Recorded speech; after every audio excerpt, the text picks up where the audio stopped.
கடையில வாங்குற பால்லேருந்து இவ்வளோ சூப்பரான நெய் ரெடி பண்ணலாமா? எப்படி பண்ணுறதுன்னு பார்க்கலாமாங்க? இந்தியன் ஸ்டோரில் ரா மில்க் வாங்கிக்கணுங்க. வாங்கிக்கிட்டு பால் நல்லா காஞ்சதுக்கப்புறம் பார்த்தீங்கன்னா, ஒரு பாத்திரத்தில் ஊற்றிட்டுங்க, ஊற்றி தயிர் தெவஞ்சதுக்கப்புறம் ஃப்ரிட்ஜில் எடுத்து வச்சுருங்க. ஃப்ரிட்ஜில் எடுத்து வச்சதுக்கப்புறம் இந்த ஆடை எடுத்தீங்க அப்படின்னா, நல்லா திக்கா சூப்பராக வருங்க.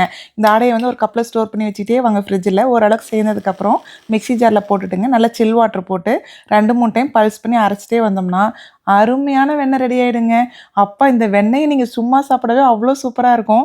பிரெட்டுக்குமே ரொம்ப நல்லா இருக்குங்க. இந்த மாதிரி கொஞ்சம் கொஞ்சமாக வெண்ணெயை வந்து ஃப்ரீசரில் ஸ்டோர் பண்ணி வச்சுட்டே வாங்க. ஓரளவுக்கு சேர்ந்ததுக்கப்புறம் என்ன பண்ணுங்கன்னா, எடுத்து ரூம் டெம்பரேச்சருக்கு மாற்றிட்டு ஒரு பேனில் போட்டு 15 மினிட்ஸ் மீடியம் ஃப்ளேமில் வச்சிங்க அப்படின்னா சூப்பரான நெய் ரெடி ஆகிடுங்க. மணக்க மணக்க அந்த முருங்கீரை தோட்டத்தில் இருக்கிறத பறிச்சுட்டு வந்து போட்டோம்னா அப்பா அப்படி இருக்குங்க வாசம். என்னதான் கடையில் நெய் வாங்கி சாப்பிட்டாலும் வீட்டில் செய்கிறதுக்கு ஈடேனா எதுவுமே கிடையாதுங்க. அந்த முருங்கீரை தாங்க இருக்கலே ஹைலைட்டு. இது எல்லாமே லாங் வீடியோவில் போஸ்ட் பண்ணியிருக்கிறேங்க. கண்டிப்பாக பாருங்கள்.